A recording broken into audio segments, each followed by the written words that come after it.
Alright, and we should be live. So, this is something a little different from my usual streams where I'm building commander decks and whatnot. So, while commander is my favorite way to play constructed magic, limited is my favorite way to just play magic in general.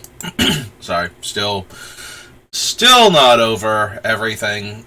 So, still coughing a lot, still a lot of having to clear my throat constantly. So that's wow. Yeah, I tried to clear out as much as I could before I pressed the start streaming button, and of course started hitting me again almost immediately after I did that. So this won't be your traditional set review where I go through every single card and, give it a letter grade or a number grade or tell you how much you should or should not be playing in limited. Because all of that stuff is, while you can make very educated guesses, and that kind of thing can be very useful, especially from people who are much better at Magic than me. The thing that I find most useful when going into a new set is to learn two types of cards that are in the set that, if you don't know they can show up, if you don't know they're coming, will cost you a lot of games. So there are two types of cards that tend to win games way more often when the opponent doesn't know that they could be there to play around them. And those two types of cards are anything that can be played at instant speed, so actual instants and spells with flash are the two biggest things that, if you don't know what they are in the set, those will cost you the most number of games. The second thing, because they're usually at rare, sometimes, like smaller sweepers are uncommon, is your wrath effects. Anything that can kill multiple cards that the opponent controls for one single card.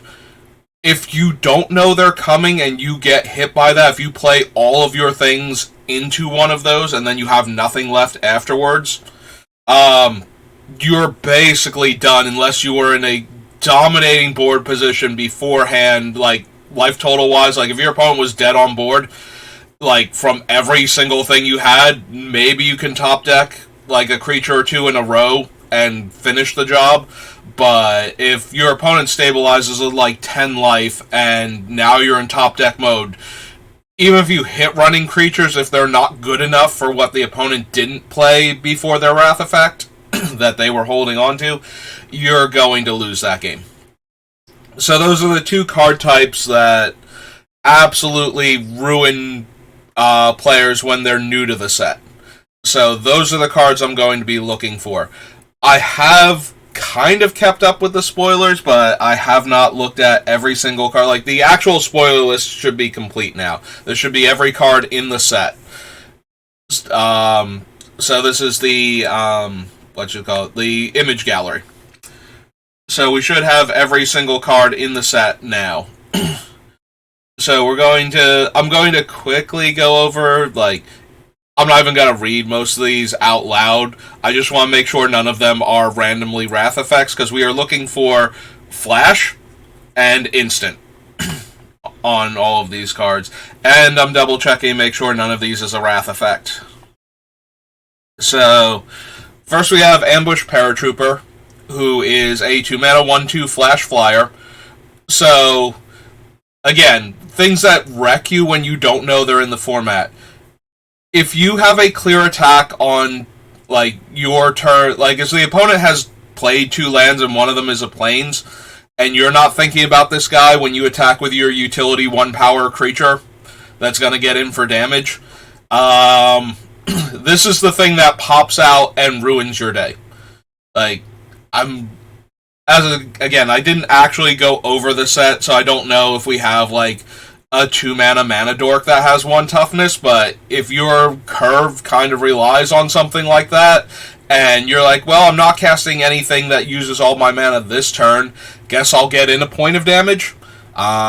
This is the thing that will now ruin your curve if you don't have enough mana already, and you need to top deck lands in order to cast your spells on curve, this is the sort of thing that will absolutely ruin you. So, this is one of those cards that it seems innocuous, right? You're like, oh, there's like a 2-mana flash creature that's neat and everything. The other thing about this guy is mid to late game. If your opponent has 7 mana, not only is this guy all of a sudden on the board when you weren't expecting him, he's all of a sudden on the board with an Anthem effect. So, at 7 mana, he plays like one of those Inspiring Charge type effects, where your opponent can just cast him and activate him in the same combat step, and all of those unblocked 1/1s suddenly deal you 2 damage, and all of those favorable, like, eating their creatures or trading with their creatures suddenly turn into trades and you losing your creatures. So, yeah, this guy can potentially do a lot of work in that regard. That's not going to come up as often, but you do need to be aware of that. Like, if you think that your opponent is just suiciding all of their guys into you in order to get through some damage to try and, like, burn you out or kill you on the next turn, be aware that they might be trying to kill you this turn, or really wreck you for making poor blocking decisions. And this guy... Ooh, hit my soda cup against my water glass. And this guy's a common, so you're going to encounter this. Also a soldier, and soldier tribal is a big thing in this set. So... Alright, so this is a weird one. It is an instant. But it's... First of all, it's not very good. There are unearthed cards in the set. There are some minor reanimator strategies, I believe, too. But this is more a sideboard card to stop players from doing cool stuff with their graveyard. It does have one thing going for it that isn't really going to affect the surprise aspect of the game. You know, like this guy coming in when you weren't expecting him and eating your creature, or coming down and pumping the whole team. That one can lose you a game. This is actually the reverse of that. If you cast this before going to block, like if your opponent attacks you and you're wondering why they're attacking you with everything, and you cast this before blocks, they have to cast their instance that they were planning on using this combat in response to this, and then they might not want to, because now they can't put, like, if they have a giant growth, I believe actual giant growth is in the set. If they have a giant growth, they can't just put it on the creature that they want to have live the most, that, you know, depending on how you block, like the giant growth block would actually... The giant growth pump would actually make sense on that block. You know, they have like this really cool 4/4, and you throw like 2 3/3s in front of it, and now they get you with their 7/7. Like, they have to do this now before combat, before blockers are assigned, or not use it at all. That being said, while that's a fun trick and a cool trick, this card is so weak overall, and that's such a, like, corner case. Why did you spend a card on it? Like, I have to have already needed to attack with everything, and you have to cast this before blocks, and now it has to make all of my combat tricks terrible because I can't cast them pre-combat. Like, you have to have great blocks no matter where I throw things. Like, that's such a weird corner case scenario that I don't see Calamity's Wake actually being a thing. But if you have a bunch of unearthed cards in your deck already, and your opponent's playing white, this might come in out of the sideboard, and it might randomly show up to wreck you because of that. So, just be aware of that. But yeah, Calamity's Wake is kind of weird in that the instant speed nature of it doesn't set you up to get blown out. It stops you from being able to be blown out by most things. Note, though, that it does only work on non-creature spells, so if the plan was a card like Ambush Paratrooper and the pump effect, that plan still holds true, and Calamity's Wake did nothing to stop that. I appreciate how these two are right next to each other, so that way, one of the cards that you would most want to know if your opponent can cast it and do the thing, is already immune to this thing. So yeah.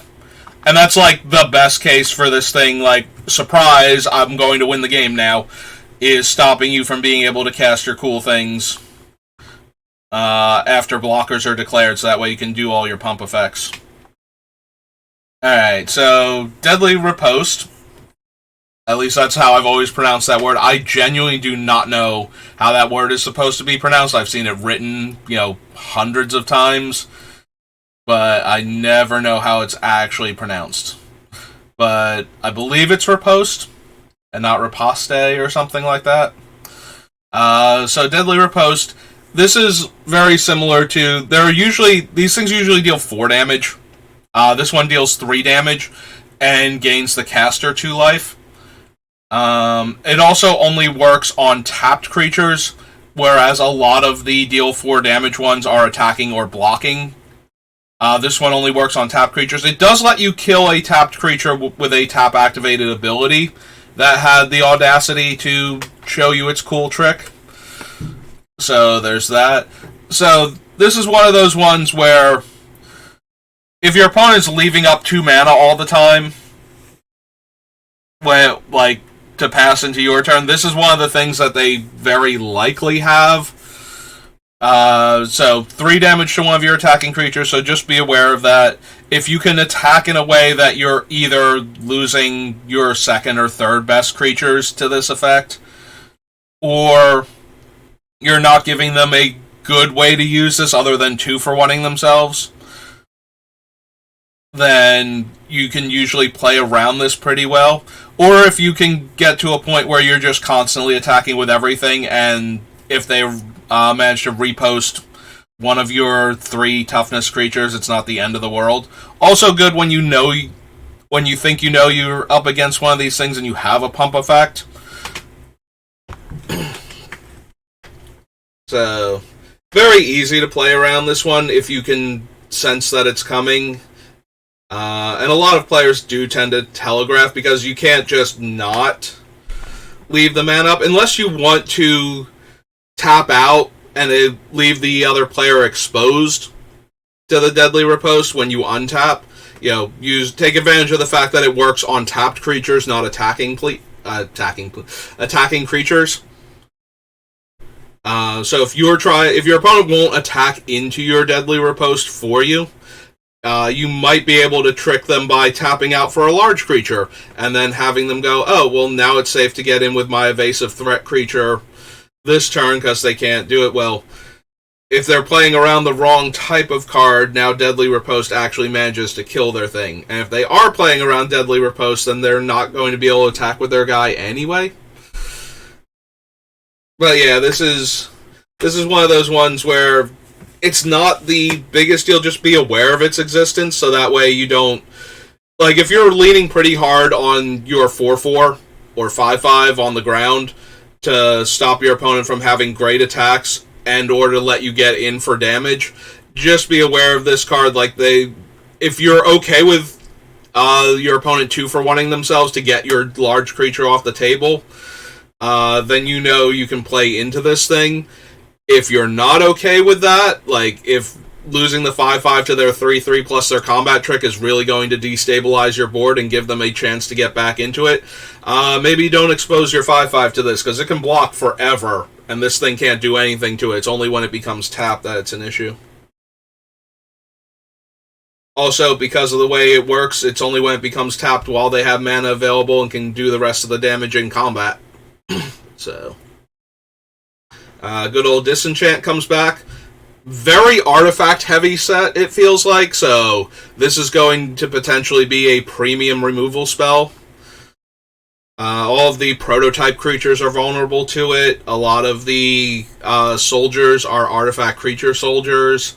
I can't imagine ever blowing up a Power Stone with this, but I can certainly see blowing up the 1/1 tokens if getting another 1/1 out of the way means your opponent takes lethal damage. Disenchant, you can't... The only thing you can do to play around Disenchant is to present the second best threat that you have available and see if they go for it. Like, try and convince them that your big 5/5 trampler on the ground is their biggest threat, and then when they disenchant it, then you surprise them with like your 3/3 flyer. That's also an artifact creature. Like, that's about the best you can do to play around disenchant. Or try and distract them with like your cool artifact creature, so that way your artifact that takes over the game that isn't a creature and has less vulnerabilities gets hit with the disenchant.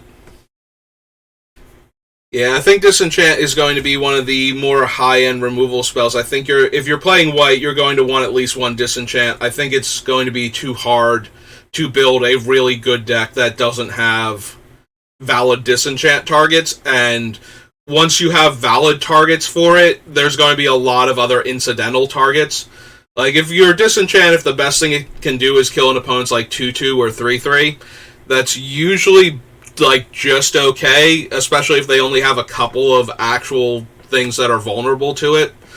But in this set, there's going to be like giant angry prototypes and giant angry unearthed artifact creatures, so disenchant's going to be a lot more relevant. Nothing with flash, nothing that wraths. This is a sorcery. Can it kill anything? Nope. Top 7 cards. No. Sorcery that exiles. She doesn't have flash. Neither does her past self. Target artifact or creature gains hexproof and indestructible until end of turn. Scry 1. So this is a constantly recurring trick that shows up, in some form or another in almost every set. It is the 1 mana save your dude spell. It's usually in white, sometimes it's in blue or green, but there's usually one of these, so at least one. It's really hard to play around these things. Sometimes you just have to go for it and, make them have it in order to save their scary thing that you're not going to be able to deal with otherwise. You have a removal spell, they have a bomb, they have a mana or 2 up. If you wait, they're going to play it anyway. The one thing about waiting, though, is if you can kill the thing in combat, and you can kill it at instant speed with a spell, try to get into a position where it's going to die in combat first, and put the pressure on the opponent to act. Otherwise, it's usually best to try and just kill it, because if they actually have this, then you weren't going to be able to kill their thing anyway, and if they don't have it, you don't give them time to draw it. But yeah, there's usually one of these things floating around in every set, in one of those 3 colors. Like, this one is indestructible and hexproof. The blue one and the green one are usually just hexproof. Sometimes the green one can also be indestructible, but yeah, it's just one of those. It's 1 mana, it's super easy to leave the mana open to protect your bomb creature. And unfortunately, once your opponent has this and their bomb creature, it's really, really hard. Like I said, if you can get into a position where you force them to have to play it in order for their thing to not die in the first place, and then you can kill it, and you get the 2-for-1 out of it because you are blocking with creatures that now aren't dying to it, that's the best way to get around one of these things. The other thing is to try and trick the opponent into using it on their less impressive creatures. If you get an opponent that just throws this away in the middle of combat on, their 3/3 versus your 3/3, and they cast it, and they won combat, and your guy is dead. That's actually ideal for you. Like, this thing being used to either protect their main threat, whatever it is, or the thing that is actively killing you right now that you're not dealing with. Those are the best uses of a card like this. So Sometimes you'll get opponents that just kind of throw this one away. So if you can bait the opponent into spending it on what looks like a fairly reasonable trade-off, you know, they're 4-4 versus your like 3-4 and 1-1 gang block it in combat, and they save their guy and kill your 3-4. It's like, oh no. But if they can protect like a large flying creature or like one of those giant artifacts with like trample and whatnot that we're going to see when we get towards the bottom of these lists, then that's going to be a huge problem.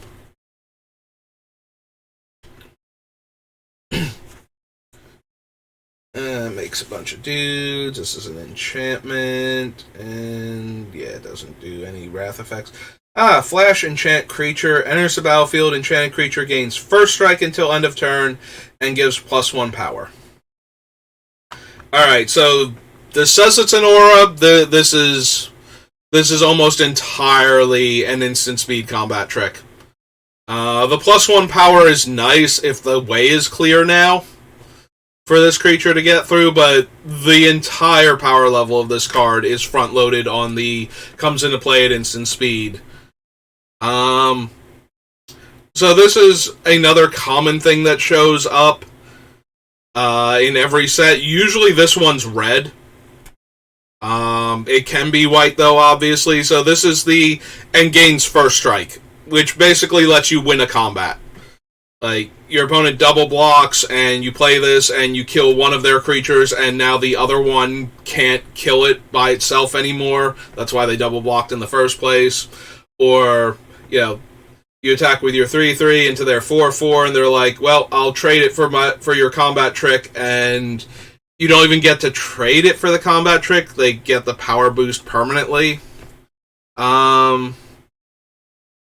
That being said, it's only a 1 power boost, so if this is what you think is coming, as opposed to the indestructible trick, it's really easy to play around if you have the bodies to actually do it. If you don't have the bodies to do it, then you might want to consider not blocking if this would be the worst case scenario for you, because again, it's a common, it's a 1 mana trick. But yeah, ideally what you want to do is, if they try and attack you with like the 4-4 into your 5-5, if you think it's this one, then it's very easy to not block with the 5-5, and either take the 4, chump block with one of the 1-1 soldiers, that sort of thing, and then attack back with your 5-5 instead. If you're not sure if it's this one, if you think it might be the indestructible trick makes less sense when you're attacking when they're uneven.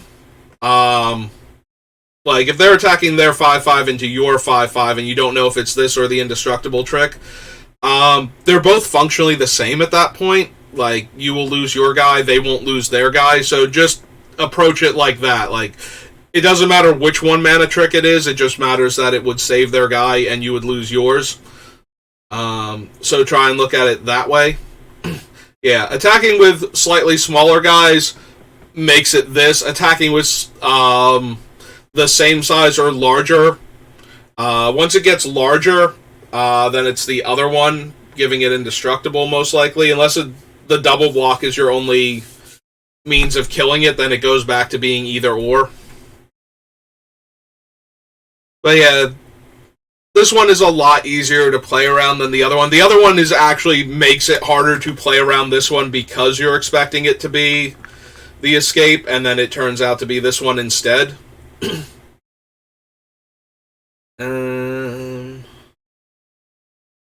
Huh. No, wait, I think I did see her, and then kind of forgot about her. But she's not a Wrath, so...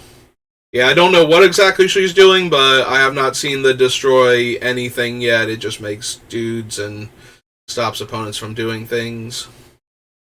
Vigilance, no. Dies, no.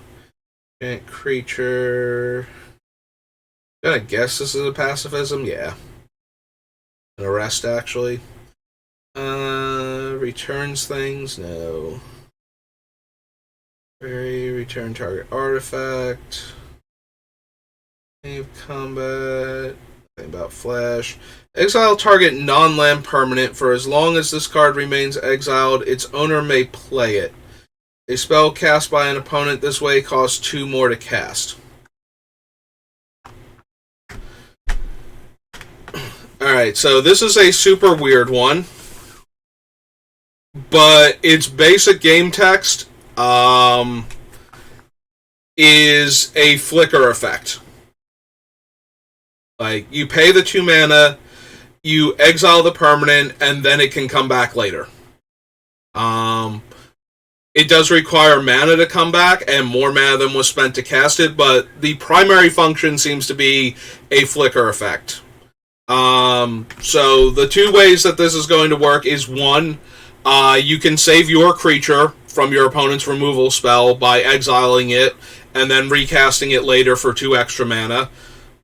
Or you remove a creature from the game because combat turned unfavorable for you, and then that creature has to be reinvested in order for it to come back. And whether or not that's your creature or their creature will depend on what they did that suddenly made combat unfavorable for you, and what the creature itself is. General rule, you're going to want to try and obviously avoid opponents comes into play abilities, but if the situation is already getting them like a 2-for-1 or a 3-for-1, and you can bump that back down to a 1-for-1 with Soul Partition, then you might want to consider that, but that's entirely circumstantial based on the board state. So yeah, what's going to happen a lot of the time, let me get a sip of water again, is that if you have this thing, because it is a rare, the opponent's going to, like, they attack in with their guy and you block, and then they play a combat trick. You know, any of the ones that we've looked at so far, any of the ones that are coming up, and you use Soul Partition, your options are to exile their guy and force them to spend mana recasting it, which, unless the thing has a really strong comes into play ability, is probably the better idea of the 2. But the other option is to exile your guy, usually because your guy has a really good comes into play ability. And then you get to recast him on a later turn and get the ability again.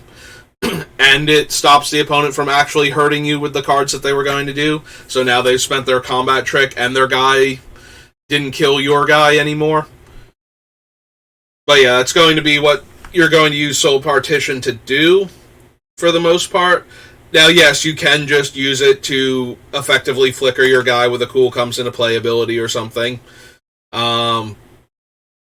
But for the most part, because of the extra mana involved, you can also use it to get rid of a blocker.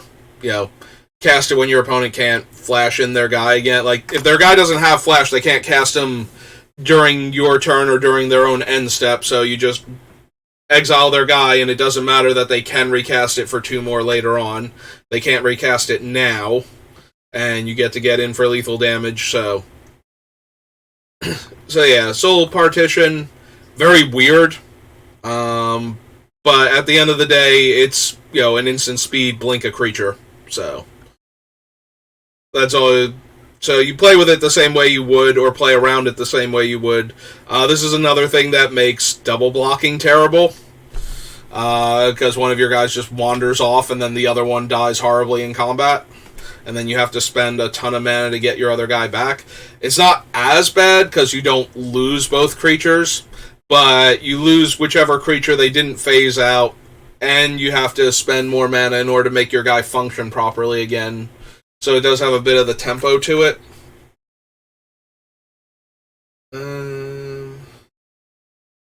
Exile target non-land permanent opponent controls until it leaves play. And yep, okay. Strike. Mana value 3 or less enter the battlefield. No. Draw a card. Then you gain life equal to the number of cards in your hand. Alright, so... This one is kind of... like, pure life gain is never good. but it does draw you a card. This is going to be like a 23rd card at best in most players' decks. Like, if it were 2 mana, if you could actually full-on cycle this thing and then gain life equal to the number of cards in your hand, maybe you'd expect to see this main deck, but this is definitely a 23rd card. Something you can sideboard in when you're playing a control deck against aggro decks, because drawing extra cards and gaining life can be really relevant in those matchups. And this might be better than like one of your more expensive spells that isn't going to impact the game soon enough. But for the most part, I don't see this one getting played at all. It is a thing to be aware of if you're going to just barely kill your opponent and be dead on the crackback. That is where this card shines. Like any other fog type effect where you're suddenly not dead from combat and now your opponent is vulnerable. But I don't see that being the case often enough that this thing should be in your main deck. That being said, be aware that this is what your opponent could be planning on using to not be dead. But it could also just as easily be any of the other things that take one of your larger creatures out of combat. So you play around this one by assuming it's one of the other ones and just getting wrecked by this one if it happens to be it instead of one of the other ones. That probably do a better job of wrecking you. Like dealing 3 damage to one of your attackers and gaining 2 life versus, gaining like 4 from this. Maybe, somehow. Yeah, I don't see that one being, like, the huge deal.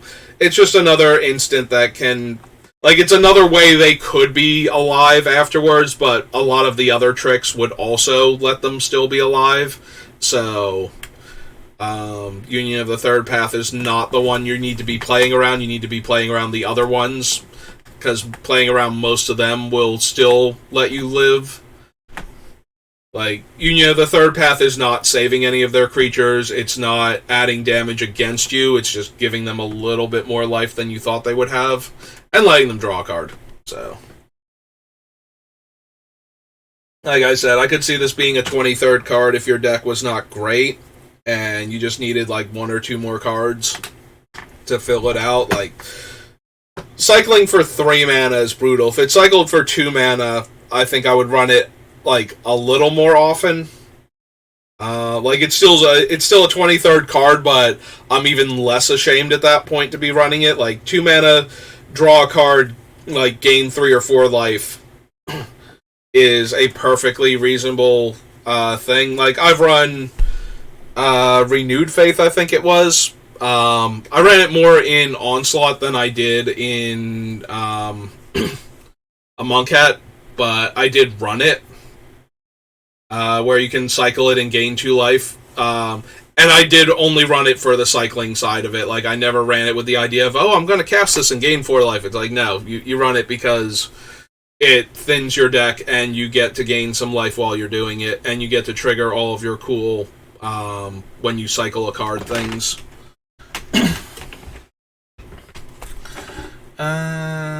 Nothing for that one. Prototype Vigilance, no. Double Strike, no. Flash there. Nope. Prototype and Flying. No. Okay, so this is one of the Wrath effects in the format. So it can be cast and activated on 7. And it will destroy everything except for lands. And all lands above. So you're allowed to keep 6 of your lands. So if the opponent casts this while they had 7 lands, if all the mana came from lands, which actually seems unlikely. So this is both an artifact, so you can cast it for that, and this is an activated ability. So the Power Stones in the set work for 5 out of the 7 mana for this thing. But yeah, this is one of those ones that it will just come down and blow up the entire board. So you do have to be aware of this thing as a Wrath. It is a mythic, so you'll run into it a lot less than limited, but it is something that will kill all of your guys. So if you're winning by enough already, and it feels like your opponent might be trying to get you to commit just a little bit more before they pull the trigger on something like this, just be aware of it, especially if they've been ramping with Power Stones up until this point, because that will allow them to get around the 7 mana portion. Like, normally the thing about Wraths is they cost like 4 to 5 mana, and so your opponent can wait a turn or two before they actually cast the thing.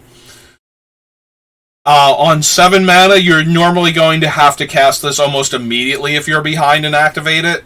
But if they're ramping with Power Stones, they might have the 7 mana on turn 4 or 5. And, they might actually, especially if the creature, they use like creatures that make Power Stones when they come into play to ramp. Then they can do blocks and whatnot and hold off some of your guys and try and get you to commit more creatures to the board before they Wrath. So just be aware of this, like if they're ramping with Power Stones and they're in white, that this might be a thing. It is a mythic, so playing around it too hard will make you lose games that you would have won because you were playing scared, but it is a Wrath, and they could potentially cast it on like turn 5 and kill all of the stuff.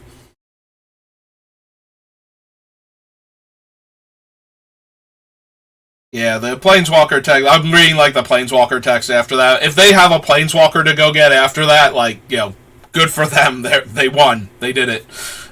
There's all your stuff dead. Addendum, here's Teferi. But yeah, should be on your mind, but it is a mythic. Like, most of the time, the rare Wraths are the ones you really need to play around.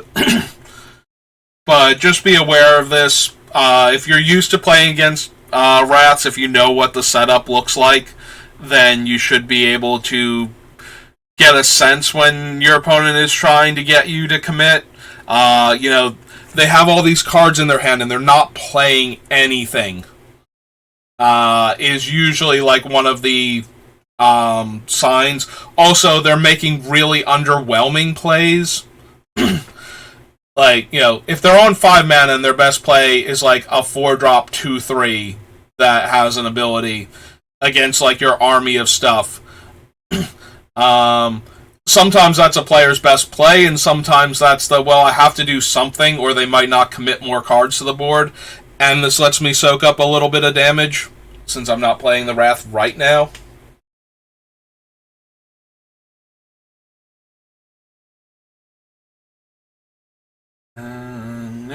Nope. Surveil 2, draw. Oh, it's Curate. I think there are a handful of cards that care if you've drawn your second card this turn. So just be aware that this card exists because of those cards, not because of anything. Like, this isn't doing anything to impact the board at all. Unless your opponent has stuff that triggers when they cast their second spell. Then this is actually a huge deal, and you need to know about it, because this is one of the things that's going to get them their second card to trigger all those abilities. So if they have onboard tricks where if they draw an extra card, this thing gets like Death Touch or something. I honestly forget what the cards do. I do know they are in the set, though. Just be aware that this might be this goes from being nothing as far as what you have to worry about your opponent doing to being the problem. Normally, when there's like cheap instant speed card draw like this, what it does is it messes with people that use Arena Tells, because it holds priority for this, and you wind up playing around a card and then it's just this thing. Or worse, they have both of them, and so you think you're playing around the spell, they play Curate, and you go, oh, that's what they had, and then you forget that they're holding priority again, type of deal, and you attack into them thinking that it was Curate that was holding priority, and then find out what their other cool trick is. But yeah, if you're playing against the deck that has the draw 2 cards, which I think is blue-black, this thing goes to an actual combat trick on their turn, since it can let them draw the card and they've already presumably drawn during their draw step. Less so on your turn. Like, if they have a bunch of when you draw 2 cards, they have to have this and something else, or something different in order to draw the 2 cards to trigger it, so. An artifact or enchantment spell, and exiles it, or counter target activated or triggered ability. Alright, so the counterspell half of this, it is relevant because there are a lot of very powerful artifact creatures roaming around. So, you do have to be aware of this, like, and you can't bait this spell out of their hand with anything other than an artifact or enchantment. So, you can't cast, like, your cool 5-drop creature that's not an artifact and have them go, oh, well, no, that like, 3/3 flyer's fine, and you'll be like, okay, then I can go for my, like, even more impressive artifact creature now on the next turn, and, yeah, then it gets countered. The target activated or triggered ability, though, if you are relying on an onboard trick, and your opponent still attacks into it, like, a lot of times when opponents attack into things like that, especially early on, you're like, oh, maybe they just forgot what my card can do. Now you have to worry that it might be this, so make your blocks accordingly, because this thing might happen, and it might counter one of your activated abilities, or one of your triggered abilities, you know, and then your guy gets killed in combat where he wasn't supposed to. It's the little things sometimes. And the fact that this thing can counter an artifact is going to make it see some amount of play consistently. So that does mean you will run into situations where it counters your activated or triggered ability instead. And that wrecks you. So just be aware of this thing's existence, and that, you know, if your best play is to block with, like, your 1/1s on their 2/2s and activate the guy for, like, 5 mana, yeah, if that's your best play, and you're worried about this thing, maybe make your second best play, or take into account that it might get countered. You know, put 2 1/1s on each of their 2/2s, and then if it gets countered, then, you know, you took damage, but you killed their guys, and if it doesn't get countered, then you played around this successfully and only took a little bit of damage. That type of thing. Let's see. Target non-land permanent's owner puts it on the top or bottom of their library, scry 2. 5 mana. So 5 mana is an awful lot for that type of effect. Like, 4 mana is about where I'm okay. Once you get into, like, the 5 mana, the scry 2 is nice. Like, you are going to play with and against this card from time to time. But you don't have to worry about in the early parts of the game. Again, like all bounce spells and flicker effects and whatnot, this wrecks the double block. This takes a guy off of the trampling blocker, you know, takes a blocker off of the trampling attacker, rather. That sort of thing. So, removes an attacker from combat and puts it on the top or bottom. So yeah, it does all of those type of nasty things. 5 mana, though, shouldn't be much of an issue until the mid to late game. If your opponent's leaving up 5 mana constantly, it better be because they actually have nothing, if they don't desynchronize. And then you can play around this by not giving them their best target for it, or just making them use it so that way you can get through it and recast your guy again. The Scry 2 does help that, though, like, for them. Like, yes, if you force the issue, you lose your guy, and then you have to draw him again and recast him. But them getting to Scry 2 while you're doing that also puts them closer to the things that they're trying to live long enough to cast, so that one's kind of brutal. So maybe if you can force them to use it on one of your mid-tier guys, and then... Because if you give them too long because you're not attacking with your best guy because of this card, then you're giving them the same time that they would have gotten if they had put your guy on top and scryed too.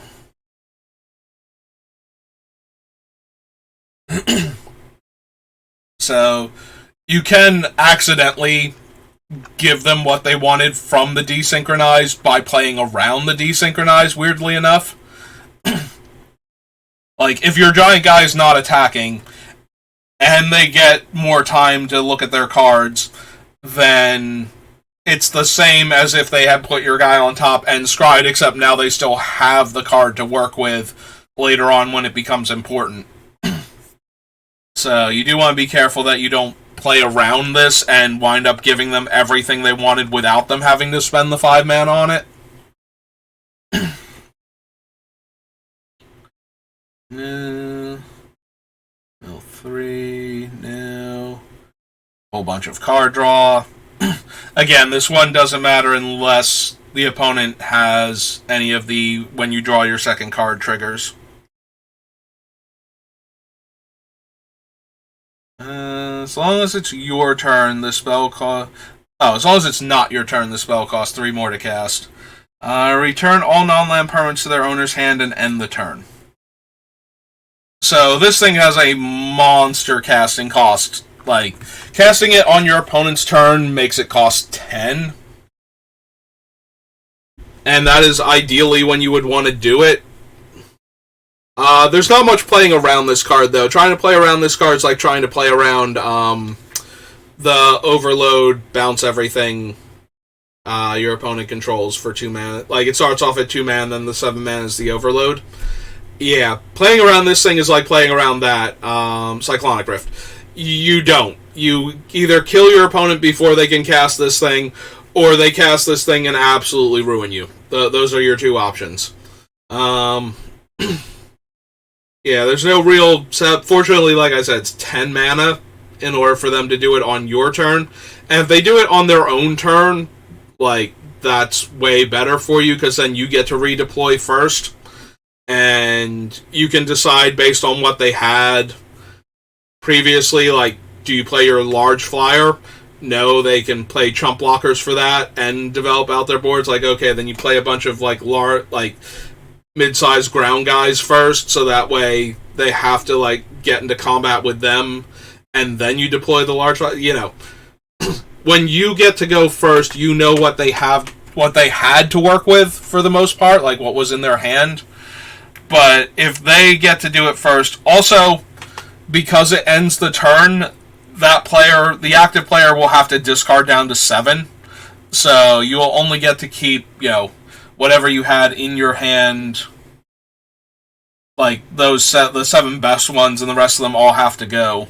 Whereas your opponent will untap with all of their mana and everything in their hand and be able to deploy a bunch of stuff, probably, with 10 mana that they had before. I have to imagine they can put a bunch of things down. And then, so yeah, trying to play around this thing is not going to happen. You play around it by killing your opponent before they can cast it. Because if they ever cast it for the full 10, you're going to die. Or at least you should. Like, you should lose that game. If somebody got to 10 mana and actually cast this thing on your turn, that should be more than enough to get them back in the game.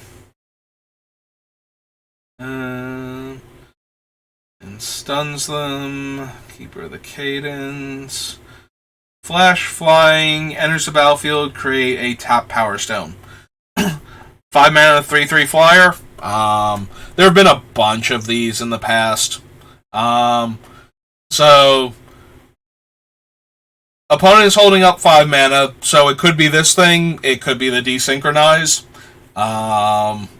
could be one of the other instances in the set, but, you know, so if you're trying the strategy of attacking with your weaker creatures to try and get them to desynchronize one of them instead, now you have to be aware that there's also this one. So, if your creature is too big and powerful, desynchronize, put it on top or bottom. If it's not too big or powerful, it might just get eaten by this thing. So...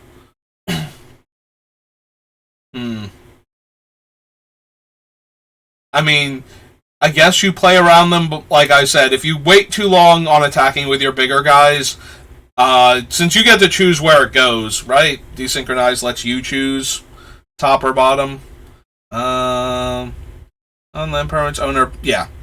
So you get to choose. So you can put your really good guy back on top if they desynchronize your better creature. And if it's big enough, it doesn't have to worry about the Coilless Rock. Yeah, this might be one where the best thing is to try and keep putting pressure on them, so that way it doesn't matter which one it is. Like, they spent 5 mana on their thing, so hopefully you can get around them well enough that the 5 mana spent is not... It doesn't matter which one it is. Like, obviously you will hope it's one or the other depending on what you have. You know, large haste creature you kind of want desynchronize. Large trampling creature you kind of want it to be the rock instead. But yeah, so this thing is, again, similarly to the 1-2, except that now it's on 5 mana in order to be a 3-3. It's like, attacking with your smaller guys, you have to be aware that this thing might pop out and eat one of them. And then be a 3-power flyer in the air. That's actually the more dangerous half of this card, is the, end of your turn, here's a 3-3 flyer, untap, now I can attack with it. That might actually be the more problematic of the two versions of this card, because that is the other thing that it does very well, is, oh, by the way, your air clock's shortened by a turn or two now.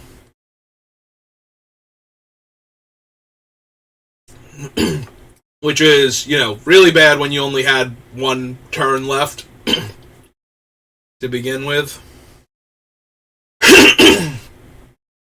1 less to cast if you control an artifact creature. Return target non-land permanent to its owner's hand. Typical bounce thing. Rex double blocks. Stops the best attacker from dealing damage that turn. Makes you recast him.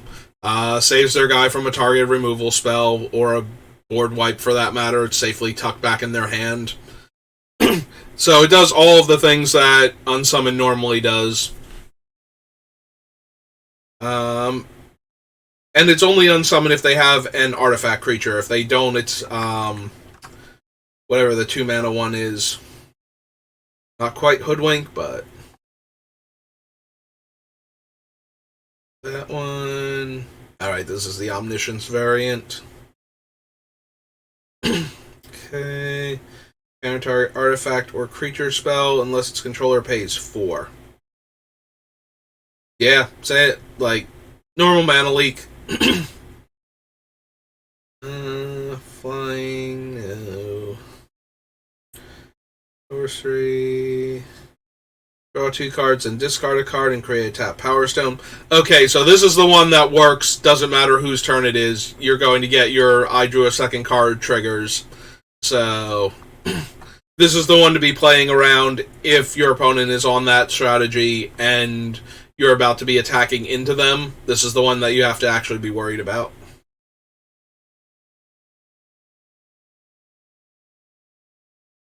Teferi.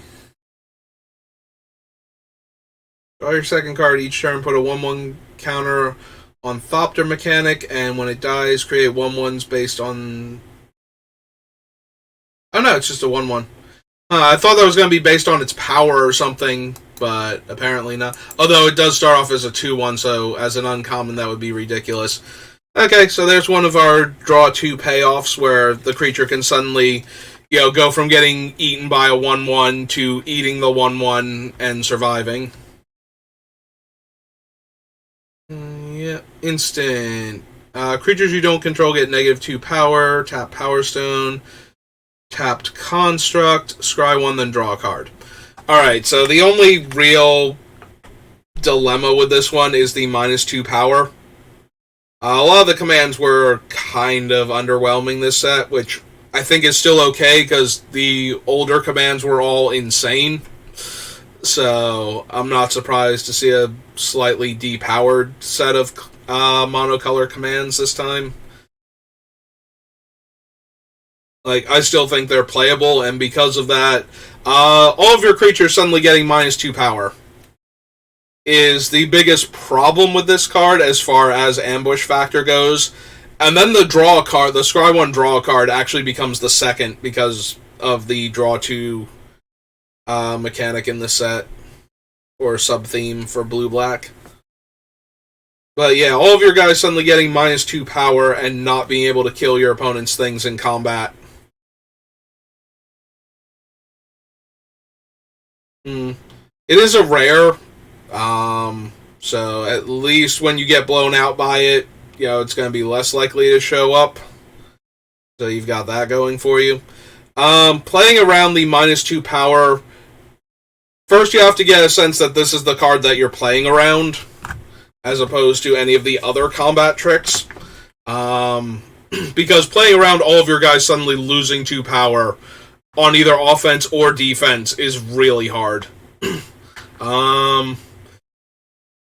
Like, if all of your guys suddenly don't deal enough combat damage to kill your opponent, and your biggest guys can now be safely blocked instead, like, all these 1/1 soldiers suddenly deal no damage and just get eaten, and your 4/5 flyer is now a 2/5 flyer and can get blocked by their 3/3 flyer. And they take no damage this turn, and you lost a bunch of your creatures, and you're tapped out of guys now. Yeah, that one's going to be really super hard to play around. Like, it becomes one of those, well, if they have this, I just get absolutely wrecked in combat. Unless you have an overwhelming board position compared to your opponent, and you're only going to lose like a couple of your guys and they fog for a turn, then maybe, but I think for the most part this thing is just going to absolutely wreck you if you don't have a counterspell for it, because there's not a whole lot else that can be done, or like mass pump effects, and even then that might not be good enough. Like, your guys still might not deal any damage that turn, and you might lose some of your guys on top of that, so. Tap up to 2 target creatures.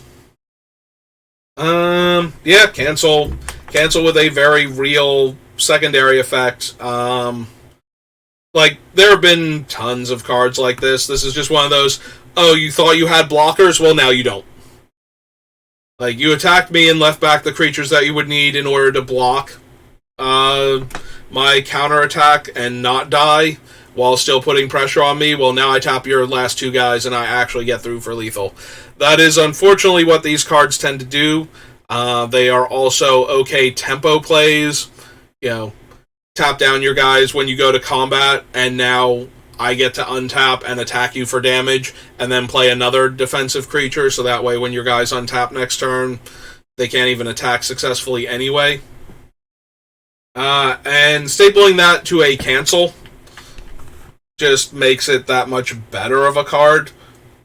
Like, cancel is one of those cards that is super awkward to run in some limited formats, and tapping the 2 creatures is something that is an okay effect, and when it is good, it is very good. Like I said, the best case scenario for that type of effect is tight races where your opponent, leaves back a couple blockers because that's what they needed to do, and now they don't have a couple blockers anymore.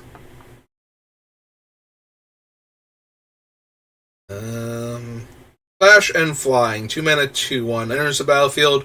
Return up to 1 other target creature you control to owner's hand. If it was a soldier, put a +1/+1 counter on the Sentinel. Well, that's got an awful lot going on for it. So Sentinel's got a whole lot of fun things it can do.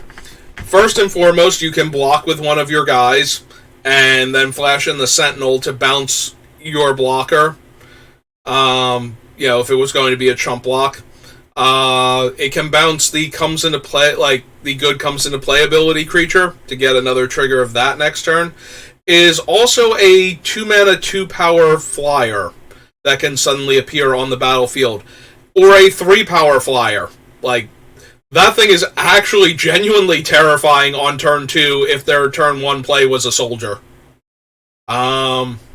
If they bounce their soldier guy back to their hand and have a 3 power flyer that is attacking on turn 3, that is going to be a very hard game to win. I am actually kind of surprised that this thing starts with 2 power at 2 mana and is an uncommon. Because that is a whole lot of raw power to have in the early game. And the fact that it can save your guys from removal spells in the mid to late game, be a surprise attacker on top of that.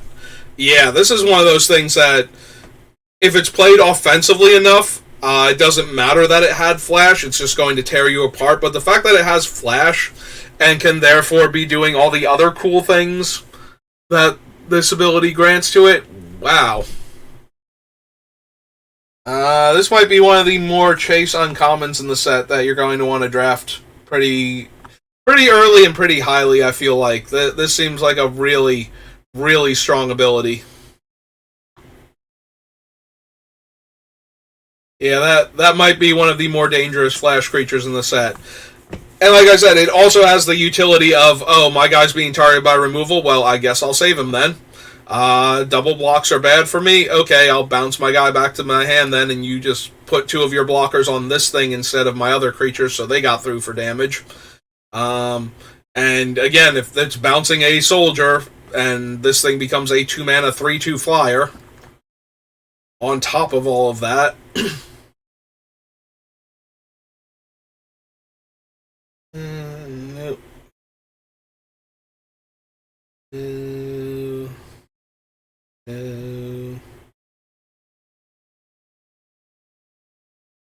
Alright, it's that thing. Strike, Straw X, Fender, cool thing. Mills half their deck. Okay. Target creature gets +2/+0 and gains when this creature dies or is put into exile from the battlefield. Return it to owner's hand. Returns it to the owner's hand. So a lot of these cards tend to return the creature to play or make it indestructible until end of turn. This one does not do that. It forces the player to have to spend more mana to redeploy the creature. So in that respect, it's much worse than some of the other ones. It does get around exiling effects, though. But yeah, this one is basically... Unless the creature has a really, really good comes into play ability, like, this one just trades 1-for-1 with your creature and then makes them have to respend their mana to get their creature back. So, unless their thing has an amazing comes into play ability, I wouldn't play super hard around this one. This is just, oh, my guy traded for your combat trick, but I don't even get the tempo advantage because I have to spend mana redeploying my guy. So, that one's probably one of the lamer combat tricks in the set, and I don't think you're going to need to play around it too much. Like I said, just be aware if their creature has an amazing comes into play ability, they might be trying to set this one up by trying to get into combat with your other creatures.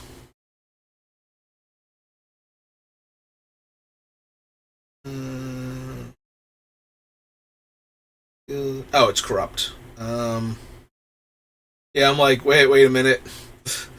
What is, like, the word corrupt at first, I'm just jumping to deals damage, I'm like, wait a minute, I know what that word is. Yeah. Ah, right, Disfigure's back. Disfigure is one of those incredibly, incredibly strong, efficient removal spells. So, Disfigure functions like a shock that can only target creatures a lot of the time. You just play it and you kill their 2 toughness creature or their 1 toughness creature, and that's great. Where Disfigure is terrifying, though, is when it goes off in the middle of combat. 5/5 versus 3/3 is now a 2-for-1, and that's fine. You know, like, if I'm making that trade, that's not great for me, but I will take losing... Like, you losing 2 cards in order to deal with my 5/5 when one of them's a premium removal spell, like Disfigure. But in the situations where it's like, my 5/5 versus your 4/4, and then you cast Disfigure, and I lose my 5/5, and you keep your 4/4. Like, that's where Disfigure really shines, and that's where it's, like, one of the most brutal things. So...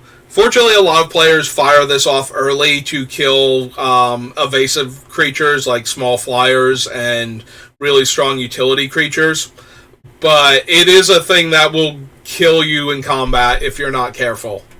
And it's a common in this set, so you're going to be playing against this figure a lot. This figure is going to be one of the premium removal spells in the set because of that, because of its ability to win combats and kill small utility creatures that don't want to get into combat in the first place.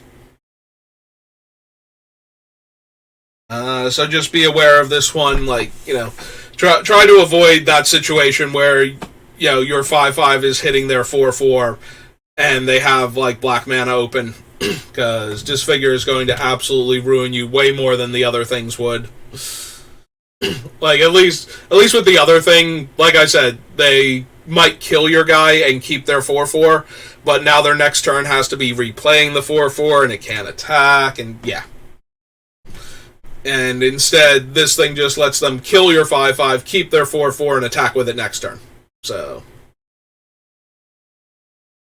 just be aware when the math is, when your guy is only one power and toughness over theirs, this figure might be the thing that's going to ruin you.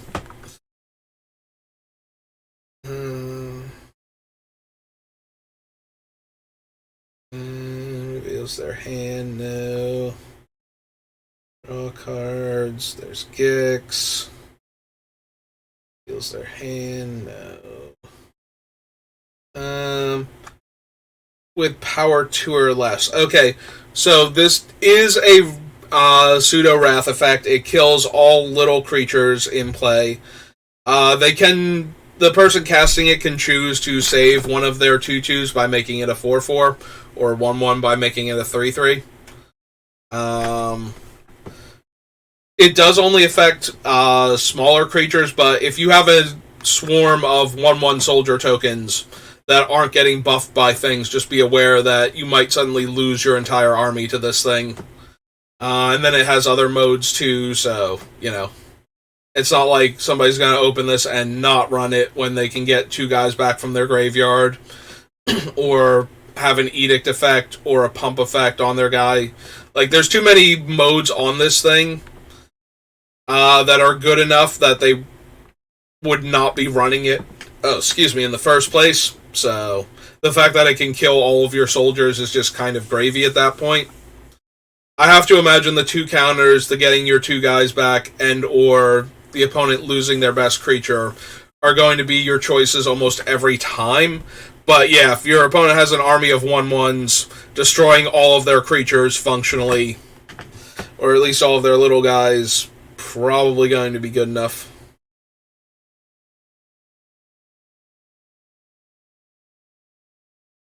There's one of the draw 2s.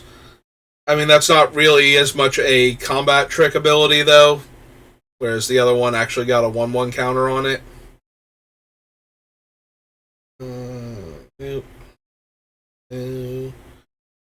Destroy target non-artifact creature. Alright, go for the throat. Still definitely premium removal, but a lot of the larger, more threatening creatures are artifacts, so slightly worse than it normally would be. This falls into the category, like the same thing when it was on Mirrodin, and when they put Terror, or Scars of Mirrodin, when they put Terror on original Mirrodin. The not being able to kill artifact creatures is actually a noticeable liability on a card like this. It's still, very, very playable. Like, there are tons of non-artifact creatures in this set that deserve to die. But it is less optimal than it otherwise would be. Like, a lot of the really strong, really scary creatures are artifacts in this set, so. Creatures your opponents control get -1/-1. So, another pseudo board sweeper against the 1/1 Tokens Matter deck, and 3 mana, draw 2 cards, and lose 2 life. So it's a slightly worse. Wow. Night's Whisper? Night's Whisper. That's the one I'm thinking of. So it's an overpriced Night's Whisper, or an overpriced, I forget what ones only affect your opponents for the -1/-1. There are a lot of them that affect all creatures. This one is strictly opponents, though. Also worth noting, this thing can be cast post-combat. So the Gix one doesn't matter because it's power 2 or less.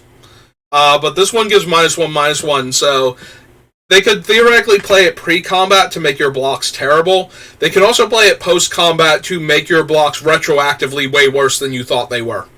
And then you wind up losing a bunch of your guys to the -1/-1 now that your things have taken damage. So, another thing to be aware of. Yeah, it's not just like pre-combat or to kill all of your 1/1s, it's also post-combat to kill all of your guys that only have, like, are 1 toughness away from dying to the damage that they took. Draw your second card each turn, gets a counter. Alright, so another creature that can suddenly grow larger in combat. Yeah, a 1/3 going to a 2/4 kind of eats a lot of things in combat without being particularly vulnerable to dying, so definitely something to be aware of. Also, it's an evasive threat that grows, so top 3 cards of your library in a face-down pile, then exile the top 3 cards in a face-down pile. Okay, this is just a pseudo card draw spell that doesn't even draw you the cards, so it can't trigger any of the draw 2 ones. Kills an acrobat and exile it. +2/+1 and gains lifelink until end of turn and draw a card. Alright, so that is a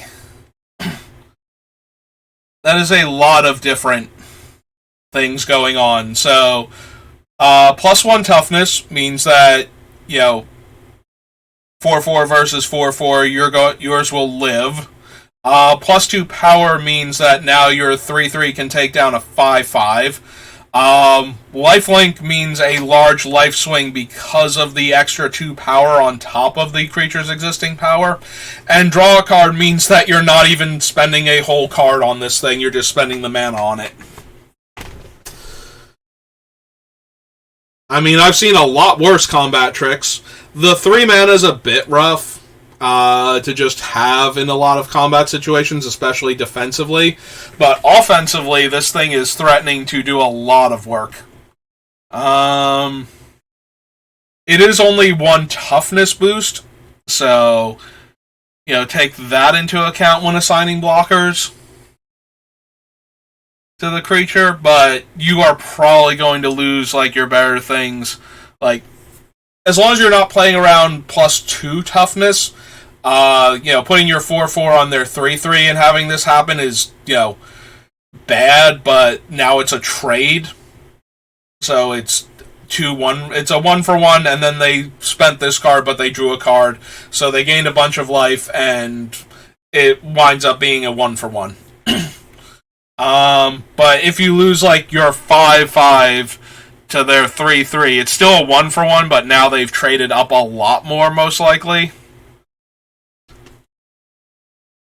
And that's the problem, too. There's a bunch of cards where it's just like, well, I would want to put the 5/5 on the 3/3 because, you know, -1/-1, a bunch of other things like that. Although you are playing against black, so you do know about this one and the +2/+0.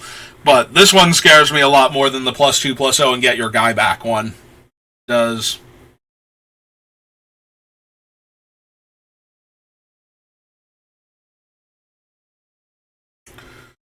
One less tick for each creature card in your graveyard. Exile target creature or planeswalker. Yep, just super solid, kill anything removal spell. And it has a cost reduction, too. Like, that one's going to be ugly. This, along with Disfigure, this is going to be Black's premium removal spell. I don't know which one of them is ultimately going to be the better one. Like, if you open this and Disfigure in the same pack, my first instinct is to take the thing that can kill anything. And we'll probably do it for around, like, 3 to 4 mana consistently. But they are both, like, really good And I'd be sad that I opened both of them and have to pick one now. So this spell, sacrifice an artifact or a creature, destroy target creature or planeswalker. Alright, so this is Bone Splinters for 2 mana, where you might be able to lose something like a Power Stone artifact token or something for it. It's not really the type of thing I'm looking for. Like, you know, I'm here for Wraths and flashcards, but... Draw a card... Oh, there we go. Death Touch and Lifelink. Yeah, this is one of those things where all of a sudden it just has Death Touch. So there was a Death Touch one. From your graveyard to your hand. Excuse me. Death Touch. And this Lifelink Ward. From your graveyard to the battlefield with a 1/1 counter on it. 4 less if an opponent controls 4 more non-basic lands. Lose 1 life. Okay, so nothing else too crazy there. Discard card, draw 2 cards.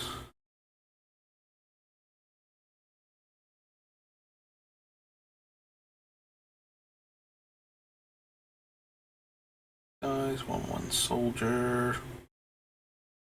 3 damage to each creature. Oh, 3 damage to each creature and each planeswalker. Or destroy all artifacts with mana value 3 or less. So, kills all the little creatures. Can also kill the big creatures post-combat if they want to rumble first. So, be aware of that. Also, gets rid of Power Stones and any other cheap artifacts that are lying around, like all those colorless soldier tokens. So, yeah, two different Wraths that you have to worry about. Depending on what you're actually using in your deck. Well, that's horrifying to have to deal with. That might be one of the bombier red cards you can open. Word and Prowess. Nope. He deals 3 damage to any target. Alright. Choose target opponent, destroy target land that player controls, deals 3 damage to that player, and 1 damage to each creature they control. It is a 6-drop sorcery. I don't expect this to be main decked very often.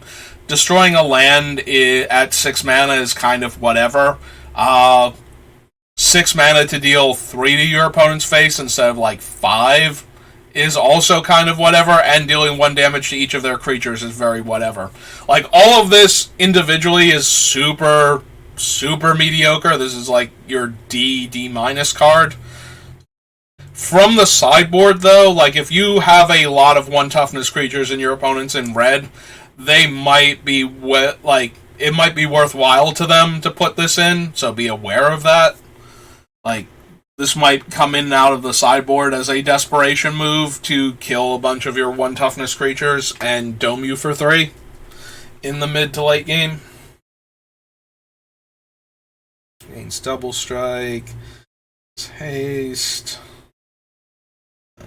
trample, it's 2+0, menace. You control would deal damage to an opponent or permanent that deals that much damage +1, so no. Haste and looting. Discard up to X cards, draw that many, deals X damage to target creature, X damage to target planeswalker, and +X+0 in haste. And yeah, so none of those are really a Wrath effect, so... choose one, make 2 colorless soldier tokens, or creatures you control get +2/+0. Alright, at 4 mana, this card is not great. Like, the first effect is 2 mana, the second effect is 3 mana. Having to spend 4 mana and only getting one of those abilities, getting both of them would be too strong at 4 mana. Like I said, that's like 5+ mana worth of abilities. In fact, putting both of them together is a little more than 5, because that means you're putting in 2 3/1s this turn. So, I mean, it is a thing you do have to worry about. If your opponent is going wide, this is a card they will be running because the +2 power to all of their guys is worth 4 mana still.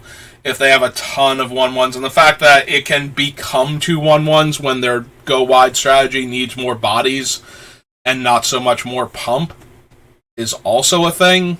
So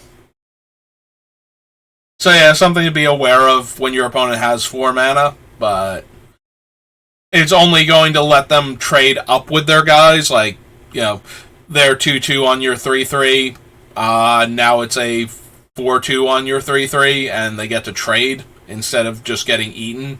But you might run into a situation where your guys are getting traded with where they were supposed to eat their dude, so I guess just be aware of that one.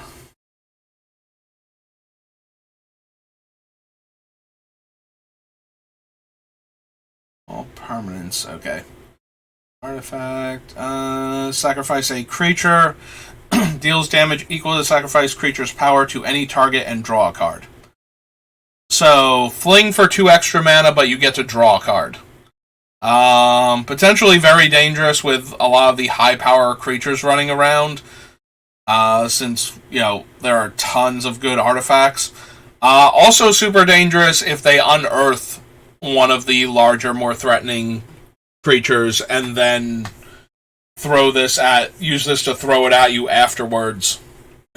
Unfortunately, there's not a whole lot you can do about a setup like that, where it's just like, oh, so now you take... The only thing you can do is actually kill their creature in combat so they don't have it to throw at you afterwards, assuming they needed to do both. But even then, like, then you're not playing around other combat tricks where you suddenly lose all of your guys in combat and it doesn't even necessarily kill their giant creature. Something to be aware of, though, if you can set the math up where you don't die to their highest power creature at end of combat, might be worth considering. That's about it, though, for playing around this thing. Other than that, it's just like, you know, you're going to get hit by it, you're going to try and kill their guy, and they're going to be like, no, you take damage now and I get to draw a card. But usually not too much of a problem on, like, you know, 1/1s and 2/2s unless they use it to kill your, like, really cool guy while they're doing it. And they get to draw a card to make up for the Pyretic Blast. So it becomes a 1-for-1 again instead of a 2-for-1. Let's draw a card. Reach.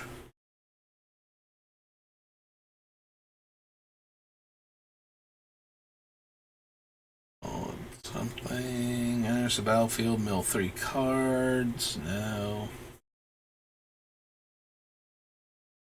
This thing is just nuts. This might be one of the best cards in the set, if not... I don't know that's the best card in the set, but my god, this is... Flame Tongue Kavu was absurd, and this thing is just a much better Flame Tongue Kavu for, like, 2 more mana. Like, it is insane how much better it is. +3 toughness, flying, fire breathing, can go to the face, doesn't have to kill your guys. Can't kill itself if, you know, it's the only valid target. Like, if the opponent is somehow hexproof and you're unwilling to take the 4 damage, it can dome itself for 4 and live. Like, not anything like the cards I was planning on discussing. This thing is just dumb. Like, if I could open this every single time I was anywhere near red, I would be a very, very happy Magic player. 5 damage to target creature or planeswalker, and 2 damage to that permanent's controller is a 5. Alright, so this is the clunky red removal spell. It is an instant this time, though, so... getting to kill your 5 toughness dude and shocking you for 2 at the same time seems pretty good.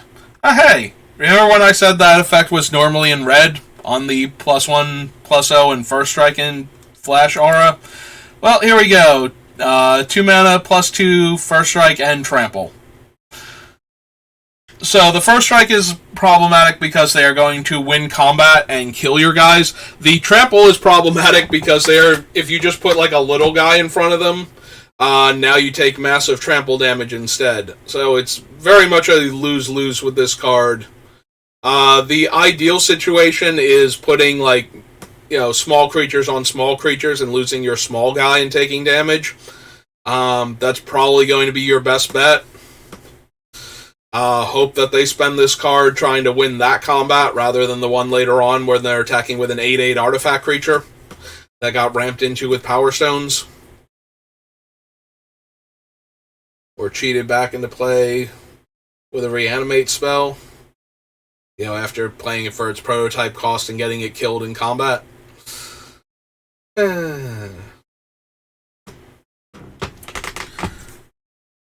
Yeah, that one's gonna be nearly it's so hard to play around an effect like that. Like I said, if you put the little guy in front of them to just soak the damage, then you take the trample damage, and if you put the big guy in front of it, then you lose your big guy. It's really hard unless you have something that just completely overwhelms what they're attacking with. Putting a 10/10 on their 6/6. And if they're attacking their 6/6 into your 10/10, they might still have 2 or 3 combat tricks at that point, and win combat and keep their 6/6. And now you've lost your biggest guy. Might still be enough, even with the card disadvantage.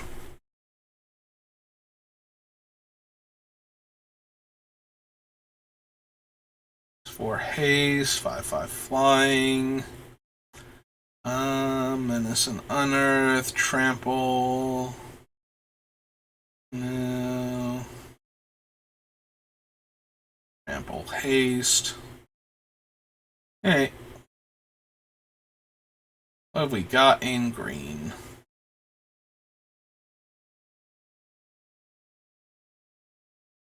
Sorcery. Enchantment. Sorcery.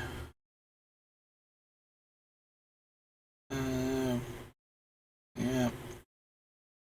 Each player who controls an artifact or enchantment creates a 2/2 bear token, then destroy all artifacts and enchantments. Alright, so this is a Wrath. It kills all of your artifact creatures and gives you exactly 1 bear as compensation. So each player who controls an artifact or enchantment makes a single bear. Doesn't matter if you control multiples, doesn't matter if you have one of each, you get a bear. And then destroy all artifacts and enchantments. So in a set where a lot of the creatures are artifacts, this is going to destroy a bunch of your stuff some of the time. Yeah, if your primary offensive threats are all artifact creatures, you do have to worry about this. If you are trying to make a lot of Power Stones and you ramp into a large deadly artifact creature because of that, you suddenly have a 2/2 bear, no more ramp cards, and no creature that you ramped into. So, yeah, this one, definitely be aware of this card in sideboard matches. If you are presenting a lot of 1/1 artifact soldier tokens or a handful of really large and powerful artifact creatures, because let's be honest, if this kills all of my Power Stones and gives me a 2/2, but it kills your 8/8 and gives you a 2/2, I am okay with having played this card for the most part.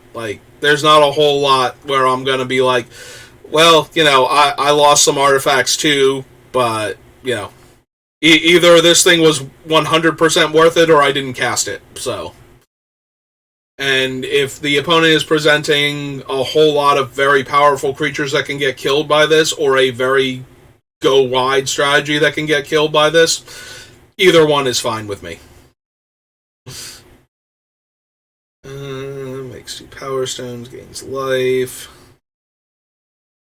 Feature card. Oh, it's Fauna Shaman, right?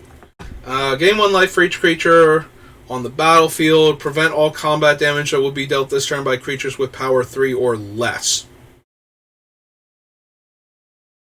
So this is one of those weird fogs. It doesn't fog everything.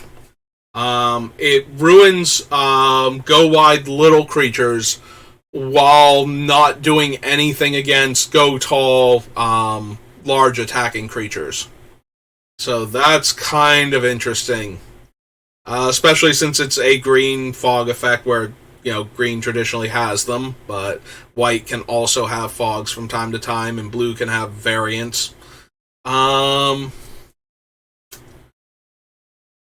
So, yeah, I don't think you're going to play against this card very often. When you do, though, this is definitely one that I board in against a go-wide strategy, where all of a sudden their creatures deal no damage, and mine still get to actually deal combat damage and kill their stuff in combat.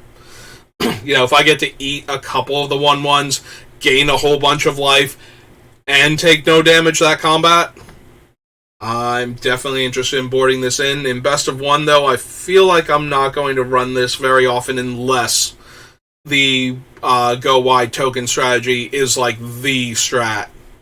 Then I'm going to want Fog of War in all of my go tall big green trampling decks as a way to buy lots of time.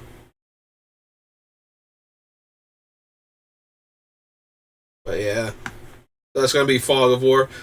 Yeah, fog effects that don't affect specific subtypes of creatures get a lot more powerful when your deck has those creatures, because then you are fogging the opponent's things almost exclusively, and meanwhile your things get to do... So, if they throw, a 3/3 and 2 1/1s on your 5/5, now the 1/1s deal no damage, you get to gain 4 life, and you get to kill all of their creatures for 3 mana. That seems, absurdly good.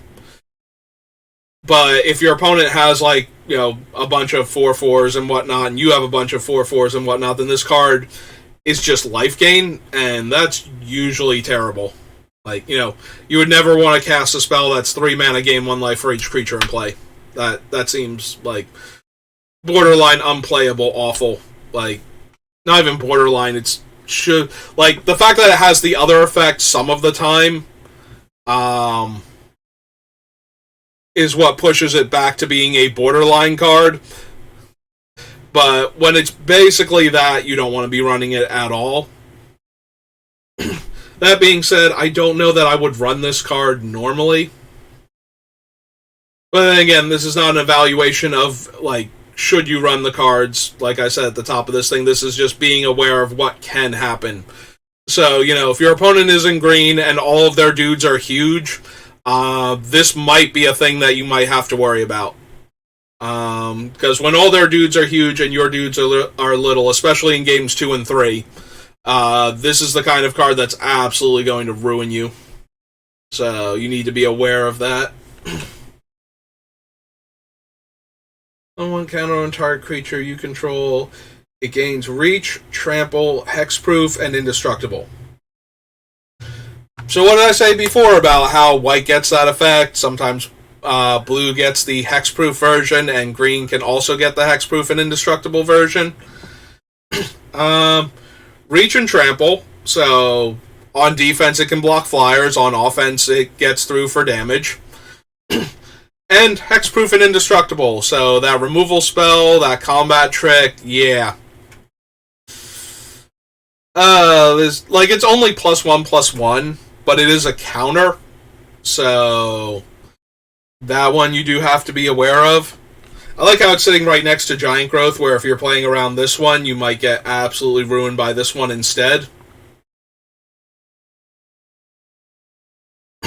That is the one nice thing when there's a diversity of combat tricks. It starts being playing around the ones that you can play around, or that will ruin you the most if they have them. When there are this many different ones.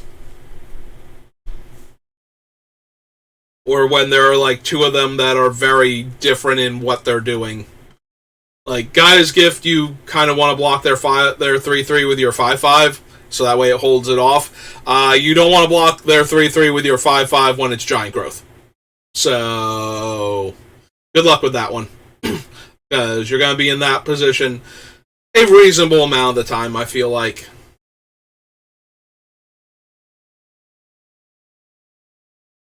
Yeah. That does make it hard to play around. Sometimes, though, the best thing to do when playing around the combat tricks is bad. Like this, where it's just like, well, one of them wrecks you in one way and one of them wrecks you in the other way, and if you're playing around the wrong one, you're going to get... Then maybe it's best when you can get into a position to not play around them, like literally just turning everything sideways, or putting the best blocker on the best attacker, and if they have it, you lose that one guy, but you still have plenty more where those came from, is usually the best strategy. Like, focus more on constantly building the board out, rather than trying to match up the combat as best you can, and then just keep trying to put pressure on the opponent. Like, if they're attacking you, that's great. You let it through, and then you attack them back for a large amount of damage. You chump block instead of caring about what the combat tricks are, and you just try and race them. Because, like I said, 5-5 on the 3-3, great. 5-5 on the 3-3, terrible. Both common, 1 mana and 2 mana. Like, trying to play around that in the best way is just going to make you sad most of the time. So, if you can, when you're playing against green, where these two things are both going on, you might want to try and get into a position where you're just ignoring their guys and racing. Rather than trying to actually fight them. The other thing is the same thing that works for the other ones. If you have the instant speed removal and you can bait them into using one of these first, then at least they might have to spend like 2 tricks or something in order to keep their guy alive, where they were only going to try and spend 1. Like, that's really good when you put the 5-5 on the 3-3 and they cast Giant Growth instead, and you kill it, and then they have to Gaia's Gift, and yeah, you lost your 5-5 to their 3-3. That's now a 4-4. But you also got rid of their 2 best combat tricks in a single combat. So, a lot less likely that they're going to have even more things after that. We're going a bit too fast. Make sure none of these destroy multiple artifacts or something. Yeah, okay. Enchantment or creature with flying. 2/1/1 counters on a creature or land. Artifact, creature, or land you control. Untap that permanent, and it's a creature and it's a 0/0. Alright, so putting it on the artifact or the land that's not already a creature is kind of whatever. It's a flash 2/2 at that point. Like, that's not really a thing. I mean, it is, but, for 4 mana, that's fine. The 2 counters going on a creature and it's suddenly untapping is where this thing gets dangerous. Like, before we were trying to race so that way we could ignore the combat tricks, this is going to be one of the ones that punishes us for that kind of strategy. Man, I mean, I guess the best thing is that this hypothetical green deck has to win in combat all of the time, which does make it more vulnerable to targeted removal spells, plus getting into combat with the right creatures. So at least we've got that going on for us when trying to play against green. But yeah, just having another thing that punishes a completely different strategy than the other 2 punish. Kind of painful. 2/1 counters on target creature and untap it. Yeah, putting the counters on the other 2 permanent types just means that for 4 mana, now you have another creature. Like, you have a 2/2 with flash. That's about it. Which only, really matters when they need the extra body in order to win a game. Since they can do it end of your turn and then untap with it and attack with it. Or they can do it like, so it doesn't give haste, right? So as long as they don't like put it on the land they just played, though, they can untap that land afterwards that they tap for mana to cast this thing and still have a surprise extra attacker. So yeah, it doesn't even have to be at the end of your turn. They can top deck that one. Death Touch. So graveyard, search your library, make 2/2/2s, put 2 counters. Okay. Mill 5 cards, put a permanent card from among the mill cards into your hand. Okay. That is functionally just a card draw spell. Like that is look at the top 5, get a creature card. Or a permanent card technically, and put it in your hand, and the rest in your graveyard.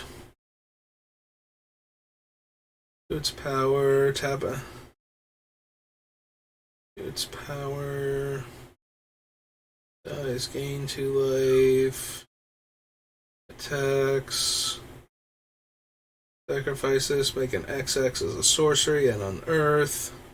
Play lands from graveyards. An XX Golem, reach and trample. There's another thing that is just dumb. Like, the baseline for this thing is a 3 mana 4/3, a colorless 3 mana 4/3. Like, I love Nessie and Courser. You know, I will play Jewel Thieves all day long. This thing is better stats than them in any deck that you want to run it in. And then it has Unearth if you happen to be green. Also, you can move 2 of its power toughness around to your other guys. It doesn't have to be on this one. And then you spent 3 mana on a 2/1 that made your other guy like a 6/6 from a 4/4. 1 damage to any target, 1/1 counter, and gains trample.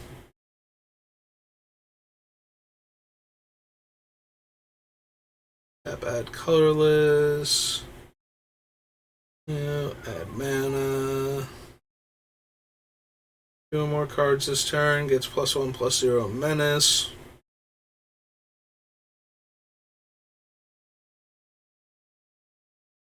Turn. Yep. Flying 5 or more.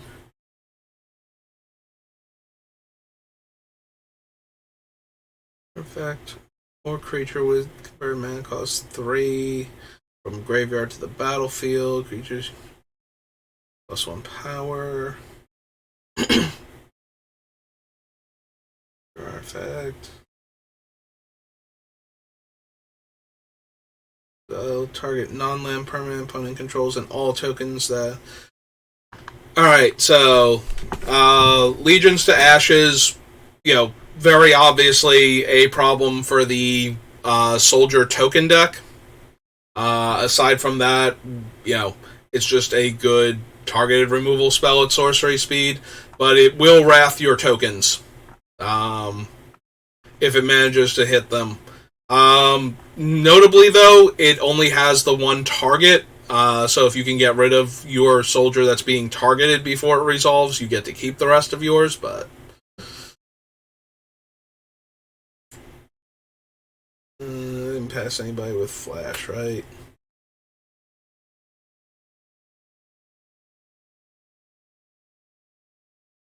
Trample, landfall, make the tokens, cast a bird, beast spell, copy it. There's a battlefield, destroy target non-land permanent. Non-creature spell, make a 1/1. Alright, so this one is notable for turning all of the other instants into also a 1/1 token creature in blue and red, so. But while that is an onboard trick, you do have to be aware that now all of the instants in their hand are functionally combat tricks, in that they can produce random 1/1s to suddenly block your attacking creatures.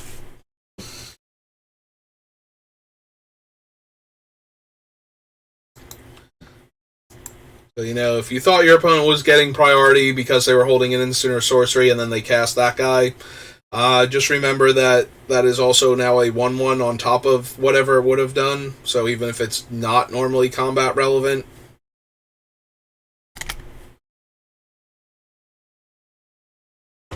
Flying. Can gain all all those abilities. Trample.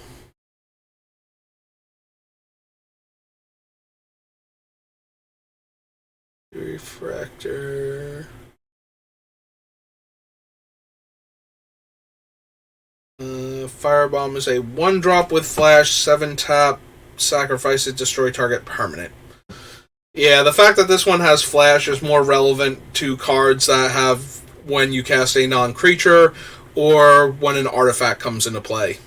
All of a sudden, those cards now have, like, this becomes that combat trick, much the same way, like, you know, any of the other cards when I was talking about the draw two. This one functions like that for carrying when artifacts comes into play or for various prowess style triggers.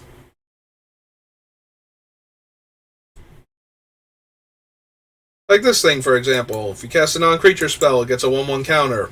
So this thing coming into play at instant speed means that this thing will be a larger artifact creature when it animates.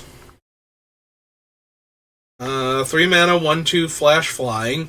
Colorless spells and artifact spells as though they had flash. Whenever you cast a spell, if the amount of mana spent to cast a spell is greater than this thing's power, put a 1/1 counter on it. Well, isn't that just all of the things that have to do with flash? So 3 mana 1/2 probably doesn't win a ton of combats. 3 mana 1/2 and then lets you flash in something else and then gives itself more power, like becomes a 2/3 itself. That might actually win you some combats that you weren't otherwise going to win. So that's a thing.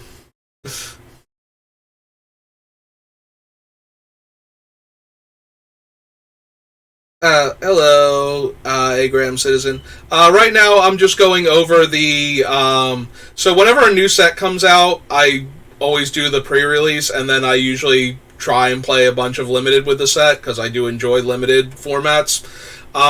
So when a new set comes out, my first instinct is to find all of these spells with Flash, and all of the instants, and all of the Wrath effects, because those are the things that most... take players by surprise in new formats and cause them to lose limited games the most. So if you know what your opponent can do and what you're trying to play around, then you know you're better prepared for the new set, basically, for the first few weeks of Limited especially. A lot of players tend to lose games because they don't know what the opponent can do. So familiarizing yourself with the instants and sorceries and the flash creatures in the set, as well as the wrath effects to know what you're playing around, I think really helps. Because then if you can get a feel for what your opponent might be holding on to, then you can try and play around that better than if you have absolutely no idea what's in the set and everything can kill you. Just looking at, like, 2 green cards right next to each other, there's one that's like +1/+1 counter and indestructible and hexproof versus +3/+3 for 1 green mana.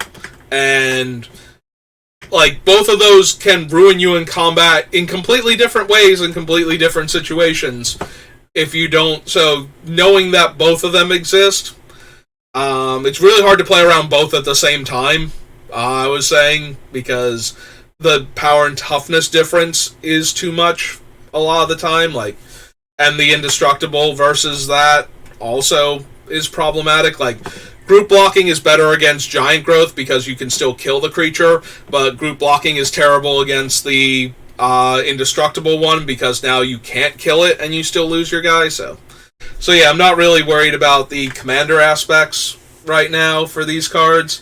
That's a whole different thing. I've been working on building Gix lately because I was super excited to see him finally get a card. But yeah, this is more my, like, what do each of the cards in the set bring to the Limited format, and how can I be prepared for dealing with them?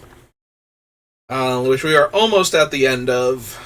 So just checking for anything else that either has flash or kills a whole bunch of cards when you use its effect. Once Ward 4.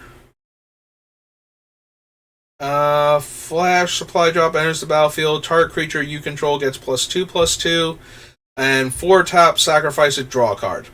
So this is a 3 mana creature gets +2/+2 in any color. That is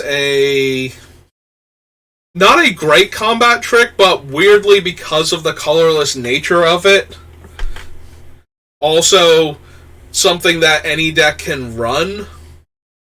I don't think this is good. I don't think you're going to run into this card very often. But very similarly to the one lesson that gives like a creature 2/1/1 counters and vigilance isn't that great to begin with until you make it colorless and give all the decks access to it.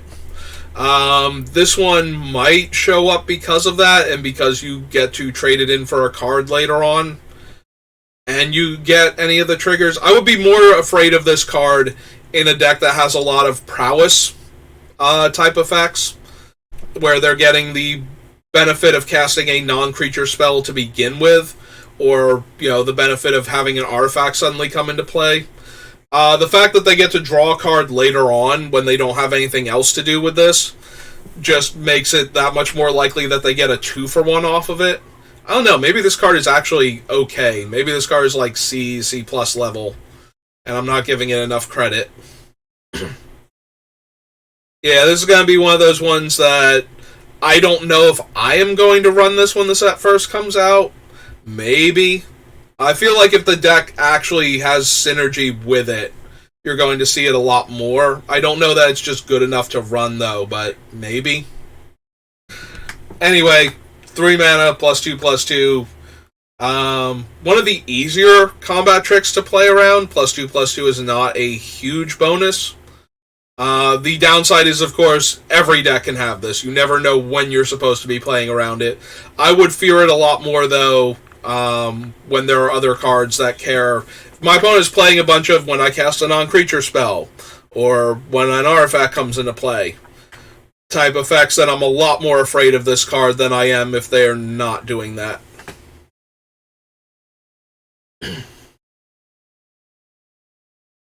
Reach, and then lands. Alright, so yep, that's going to do it for my assessment of this set. So, lessons here are: green has way too many combat tricks to be playing around them that do way too many different things. So, it's going to be more about, can you afford to take the damage at that point without forcing them to use the combat trick early.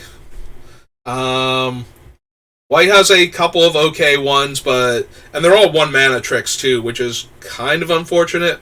But for the most part, playing around the one plays around all of the other ones, so as long as you're worried. A lot of the times when I'm trying to respawn, so situations are way more important than general ideas on things. You usually want to evaluate where you are in the game at that exact time, because that changes what you can do. Like, it's very easy for me to hypothetically try and take the damage from the green creatures attacking me, so I don't have to worry which of the combat tricks it is that I'm playing around, and then try to race them, and then later on throw smaller creatures in front of them so I don't die to like the giant growth effect if it's giant growth. But all of that changes when my life total gets lower, and now I have to play as though they had either or both at any given point in time, and I might die if I don't block. And then try and block as best I can to minimize the damage that's done to me in combat. Like, if it's a giant growth and I lose my guy, like, how much worse is that than if it's the indestructible but I blocked with a bigger creature type of deal. Like, unfortunately, those situations you just kind of have to throw your guys in front of the other thing and hope they don't have the worst one for you.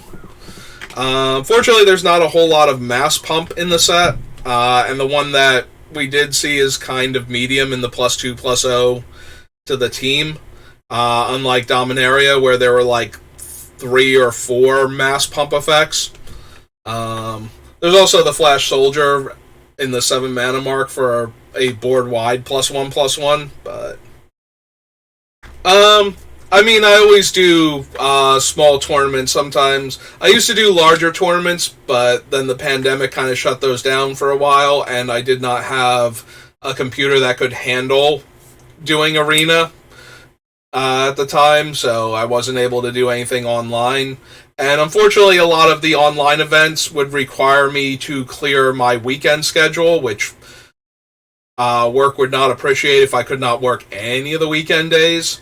And I already take off for the pre-releases, so that's already a thing. Like, I'm going to be doing 3 events this weekend, 1 on Friday night, and then 2 on Saturday, so...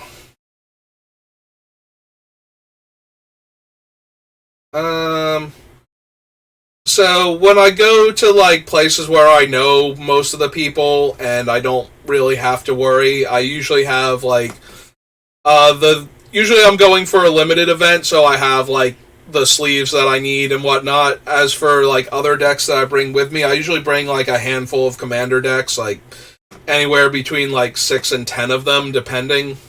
Usually it's, like, 10 because I usually bring, like, both my tackle box looking thing and my long box. So that way I can play whatever commander decks I'm feeling at the time. When I go to larger events, I bring absolutely nothing with me except what I need to play in the event. Because there are way, way too many people that I don't know, and it's already, like, bringing some of my decks with me is already mildly uncomfortable because I do have a lot of expensive cards. Like I said, if I know, like, almost everybody there and I can keep track of my stuff, and other people also are kind enough to keep an eye on my stuff too, like, they know me, so not only do they not want to grab my things when I'm not looking, but they also don't want to see other people get robbed, so even if there was, like, one person there that would be that kind of guy, they're, like I said, there's usually, like, not only am I paying attention to it, but other people are too. But yeah, when I go to the large tournaments, I never bring anything with me that I don't need to play in the event that I'm going to. So if I'm playing in limited, I bring nothing with me, unless I'm going to sell stuff. And then I usually sell it before the main event starts, so that way I just don't have it on me anymore. Like, if I'm going to the vendors to sell things. But yeah, I don't like to bring things with me to large areas where not only are there infinite number of people I don't know, and not everybody can be bothered, like, keeping track of everybody else's stuff along with theirs. Like, if I see somebody stealing something at, like, a big tournament, I'm going to say something, but not everybody wants to get involved and, you know, have to go through all of that when they don't know any of the people involved. So... And then there's, like, all the dealers around that will just buy cards, too. So it's really easy at events like that for somebody of the mindset to steal the cards, turn them into cash, and disappear before anybody even realizes something has happened. So that sort of thing is, unfortunately, puts me off of bringing anything I don't need for the main event. And since I mostly play limited when I'm not playing Commander, even when I go and I do side events, I usually don't bring anything with me because I'm only going to play the side events. I'm going to play limited, like, I'm going to draft in the side events, so...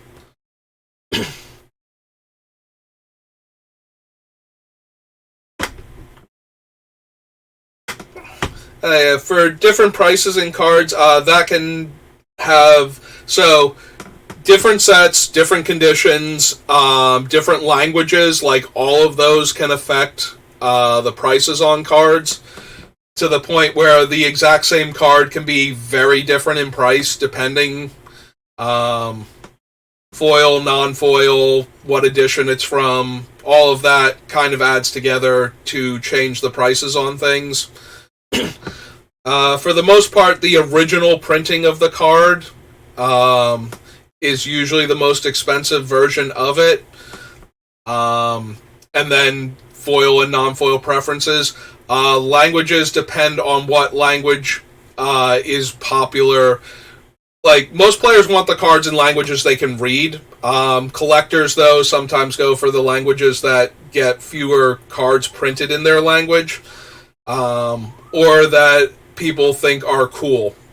This is especially true.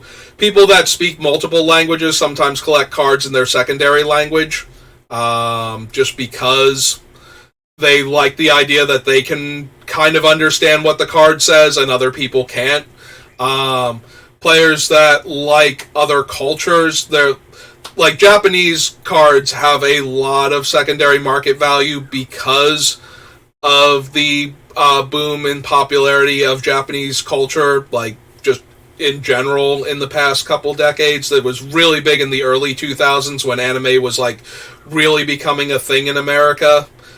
Like, it had gotten a bit of a boom earlier than that, but, like, early 2000s was when, like, all of a sudden everything, like, channels that had no other things on them would suddenly start running, like, an anime show, trying to get into that demographic and whatnot. So you saw a lot of uptick in the popularity of, like, Japanese culture. So Japanese cards, especially Japanese foils, became super popular among the Magic community. And that's when I started getting into that, which is why I still collect foreign language foil planeswalkers especially. And primarily Japanese, although I will take Korean because it's a much... When they were printing in Korean, they did just stop printing in Korean after New Capenna, I believe it was. So there are no new Korean cards again. But I did used to collect in Korean because it was the rarer language. And I would do Chinese occasionally, mostly because it's cheaper than Japanese or Korean. And while I can tell the difference, I am in the minority on that one for most American players. They cannot look at a card and tell you which of those three languages it is. Because I collect them, I can tell the difference a lot easier than most people can, even though I can't read any of them.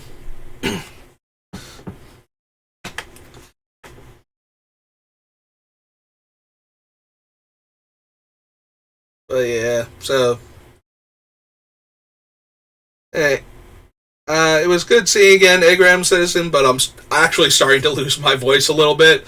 So I was gonna end once I got through all of the cards for the set. I do appreciate you stopping by, and while I don't mind talking to you in general, I've been having a lot of issues. I was sick like a month ago, and I have not been able to, like, fully have my throat recover from that. I keep getting, like, post-nasal drip, my allergies act up, and I just keep winding up with, like, a sore throat fairly consistently. No, this time it was not Corona. I've had Corona twice, and this was nothing like that. I have been hearing a lot of other people have had similar experiences to me, where they got sick and they just don't... Like, they're otherwise healthy, but the throat never quite clears up, and they keep getting sore throats despite not having any other symptoms or anything. But I did not test positive for Corona when I got sick before, so as far as I know, it's not anything related to that. It's just been obnoxious, and so... Yeah, if I keep talking for too much longer, I am going to lose my voice, so I was planning on stopping. So I do apologize that you came in right at the end there, because I do love talking about Magic, and I do like to encourage people to stop by and talk to me about Magic. But if I don't stop soon, I'm going to lose my voice, so... I do appreciate you stopping by, though, and I thank you for that.